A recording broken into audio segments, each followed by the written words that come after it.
How old were you when you made Panda? I was 17, 18. So you were still in high school at that time? Word, 10th grade. Damn. 17 turning 18. And so what's that like being in public school in New York City with a song that blows up like that? It was cool. It was cool. Word, bro. Just, seeing everybody just like go up from everybody. I done seen everybody videos piping up to it. So it's cool, man. It's cool just seeing the level and everything. Did you just immediately get into the position where nobody was capable of treating you normal? Like, did your whole shit just change up like really fast like that? Super. It was just like, it went from Sid the Kid on the block to Desiigner in the matter of seconds, in the matter of overnight. So when you recorded Panda, like, what was the process of you dropping it? Because that wasn't the first song that you had making noise. You had a song before that. Yeah, Zombie Walk. Zombie Walk, all right? Word. And you did Hulk Hogan before that or after? Yeah, Hulk Hogan before that. All right, so break down what was it like when you dropped Hulk Hogan and Zombie Walk? How were you dropping it? Where were you dropping it at? Well, I was dropping it straight out of school. I was in school. I went to high school with a whole nother mindset. I was like, yo, when I go here, I'm going to do features with everybody from 5 boroughs. We got 5 boroughs in New York. Y'all know Brooklyn, Bronx, Manhattan, Queens, and Staten Island. You feel me? Word. So we just put everything together just like that. Excuse me for saying and all that stuff, but word, it's just, you feel me? Word, just putting it together from high school and wanted to see everybody and came in there with a whole nother idea, just like I'm gonna make sure I hit all 5 boroughs and we gonna put this together. We gonna work as a team and make this right. Who did you actually do songs with from all the different boroughs? My guy Fresher. When I did one song from Fresher. Shout out Fresher. Word, you feel me? Fresher with a PH, man. Shout out my guy. And word, we had wanted making some moves, and from there it was just like that one move elevated me to Kanye West. Holy shit. So when you were actually making Panda though, like, was there anything in particular going through your head that informed that song? Because it's just such a unique sounding song. Like, where was your headspace at that time? My headspace was like, yo, I need to connect with something that's gonna bring everybody to the table. Like, you know what I mean? Everybody from all cultures. I didn't want one culture left out. I wanted everybody to feel like, yo, Panda was gonna make the move. So that animal really did. It was a super animal, a special animal for me. But what made you just come up with the concept of Panda? Like, what was your headspace? Word, honestly, when I was making the song, I was like, under. And I'm saying, I got broads in Atlanta, and I'm like, yo, what's gonna be this 3 words that I'm gonna say back to back that's gonna make everybody just like pop? And it was Panda, word. And then you put the emoji with it, and then that's when it really... Exactly, word. And my father's story of telling me with the kids that took over the government in China, word. That's pretty deep. It's like, just considering how few people probably like really read into that when it was blowing up. Word. Did you ever like really explain that publicly, or was that important for you to understand the meaning of it, or were you just kind of whatever, like people can just enjoy it and then dig deeper if they feel like it? Word. I was like, y'all gonna enjoy it and dig deeper as I just, just keep explaining the story as I grow, you know.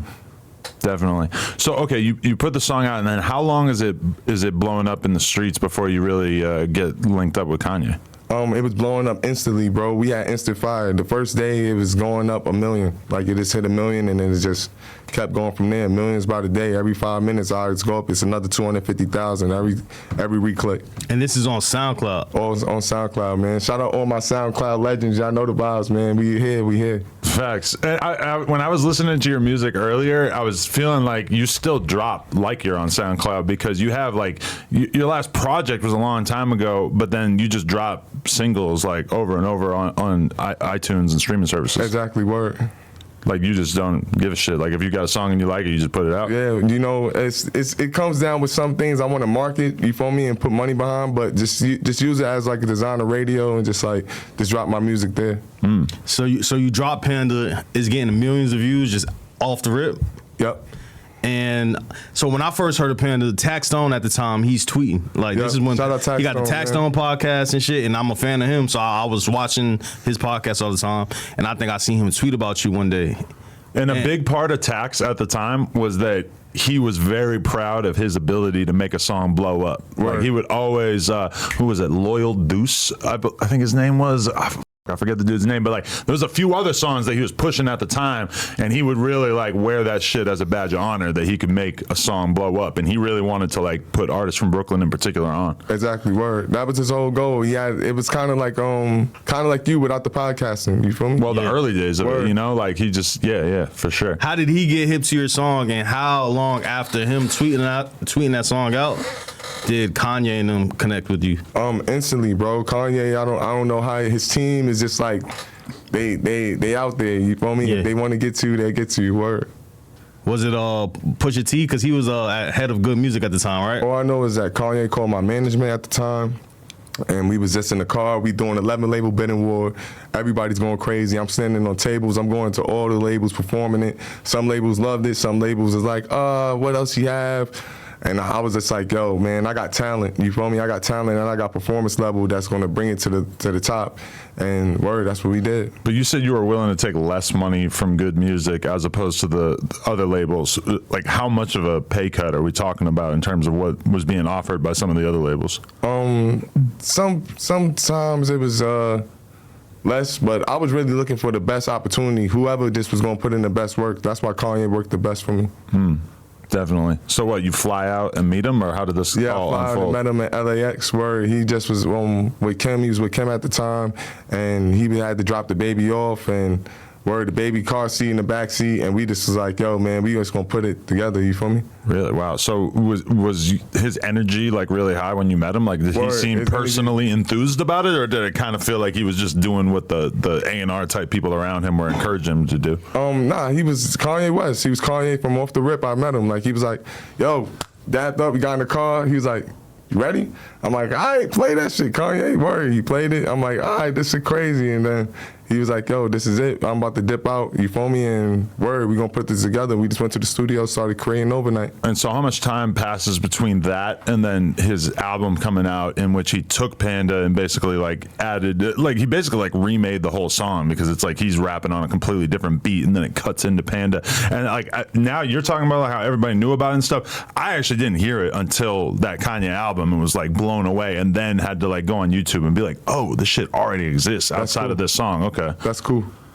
But so how much time went before that decision was made, and how did you feel when he decided to basically like create a whole new song out of it? I felt great. I felt like whatever tasteful moment he wanted to put inside of it and make it like, yo, put his own steez on it, I was cool with it. You feel me? Like, I was just like, as long as I can just make this song, this is still, you know, opportunity for me to have my song be able to reach the masses and go international. So it's just a great moment.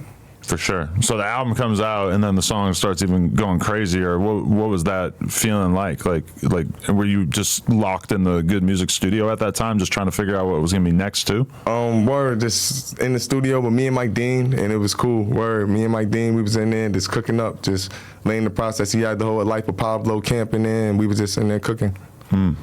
Definitely.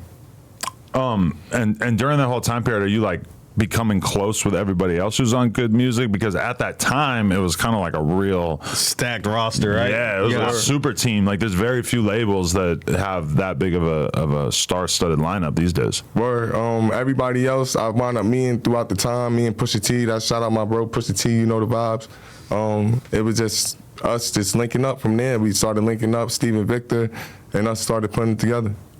Besides from like Pusha T, who was like the other first people from Good Music that you linked with besides Kanye and Pusha? Travis Scott, 2 Chainz, Big Sean. We met all at Madison Square Garden.